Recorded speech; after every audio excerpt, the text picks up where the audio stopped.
Es un placer para nosotros tener aquí en Motion Argentina. Es un placer tenerlos a Ed y a Jack de Shouse. Thank you. Hola, thank you for having us. How are you? Okay? Very good, thank you. Very good. Cold here in Melbourne, middle of winter. Okay, okay. How did Jack and Ed meet and start making music together?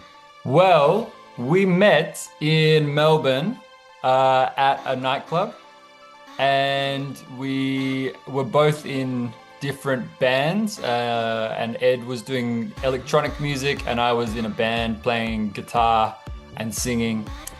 And we met because we were both late at night dancing and having a great night, and we decided to make music on the dance floor. And then we started, Ed had a studio, and we started making bits of music, and slowly we made a bit of a sound, and we started to record, and we made our big hit, Love Tonight. Yeah, it's a big surprise, because we were a very small band in Melbourne. Nobody knows us even at home, we played for our friends and family. So one day, during the pandemic, we were in the lockdown at home and we couldn't even see our friends and family, and just slowly we started getting an Instagram story here, an Instagram reel here, and then you just see Love Tonight at a massive festival being played to 10,000 people. Our friends from home singing to people all around the world in a choir, all I need during the pandemic. So it was a big shock, and our friends didn't really believe it, and we didn't believe it, and we couldn't even go to anywhere to see it because of the pandemic.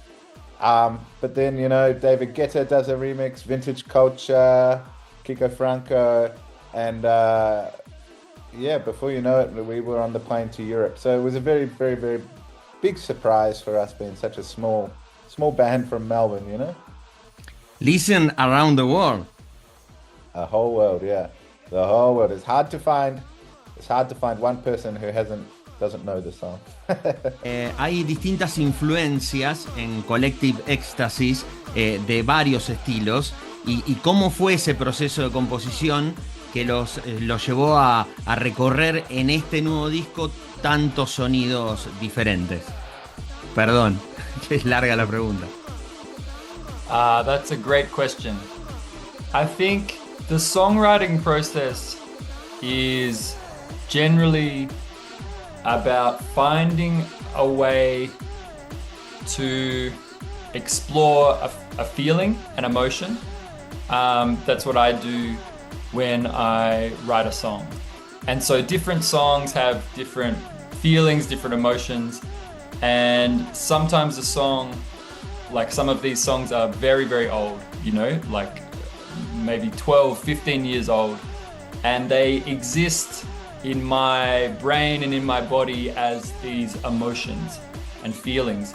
And so even though they're a very old song, they can be expressed by new people and different approaches to the same song.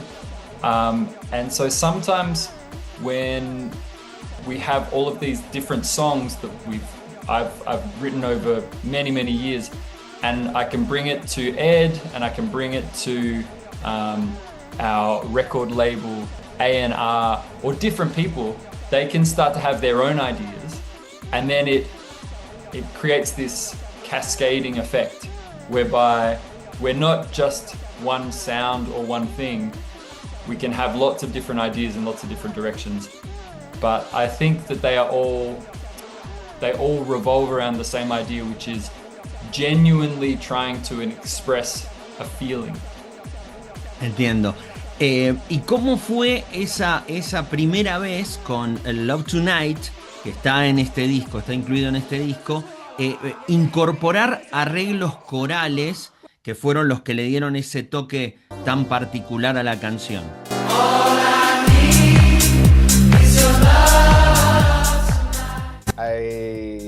The Live Aid song, what's it called again, Jack, the Live Aid song?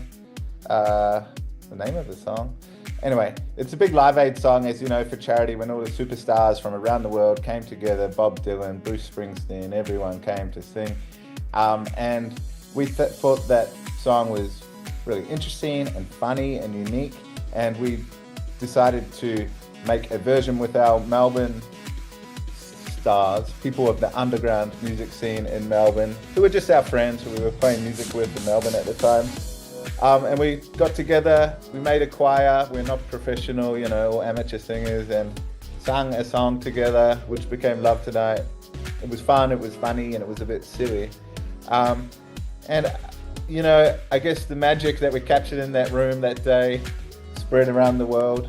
And after we realized that people wanted this feeling, that craved this feeling of a choir, a feeling of what we call communitas, a feeling of coming together, you know.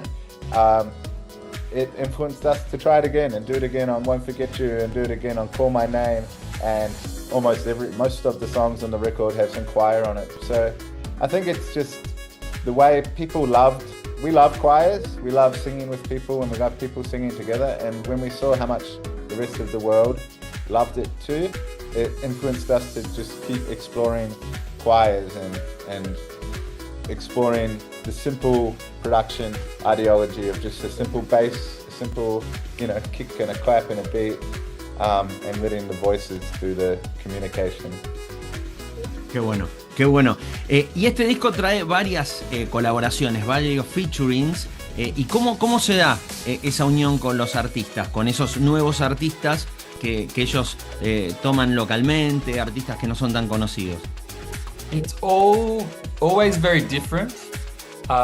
Some of these songs were recorded before Love Tonight even came out. So that is maybe 8 years ago. And some of these songs were recorded, you know, just over the last couple of months. And lots of the people that are featured are our friends, but then some of them are people that we met very much through the music industry, through traveling, being in different places around the world. So there's not exactly there's not a template. We don't do the same thing every time. And so sometimes we are working with people and we have ideas in the studio together. Sometimes I've got the exact melody and lyrics that I'd like someone to try and sing. So I think throughout the experience, what we've realized is that if we allow other people to kind of own the song, to feel like they are very much in charge or a part of the songwriting process by being the voice of it, that then they can tap into the same emotion that the song came from. So that's how we sort of try to work with it. And I think the thing about the choir is that a collective voice can really just tap into this emotion or feeling so much more deeply than a single person, which is sort of why we're using them on all the choruses, basically, because they just add that collective wealth of human experience, I guess. Collective work. Collective work.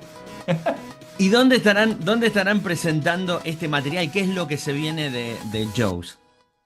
Yeah, well, for the first time, we're very excited because for the first time since we started, we're going back to a live band. So we are working with singers, we're working with other musicians and bringing a live project to the world, because we have been DJing for the last few years all around Europe and America, which has been really nice. But we're so excited to finally bring a live performance, which will be performing the album and some other songs, bringing choirs where we can do them. We would love to get choirs from local cities and communities that we visit. So next up is putting together the live show and touring it around the world. I think we are looking to take it to Europe and America and hopefully Latin America too. If there is some interest, we would love to visit. So more and more music, and then we have a lot more music that we've been writing and recording at home. So another album, I'm sure, coming. But yeah, we have a live show that we're very excited to bring to the world. Muchas gracias. Nice to meet you, brother. Los esperamos aquí en Argentina. See you. Please. Okay, ciao. Thank you.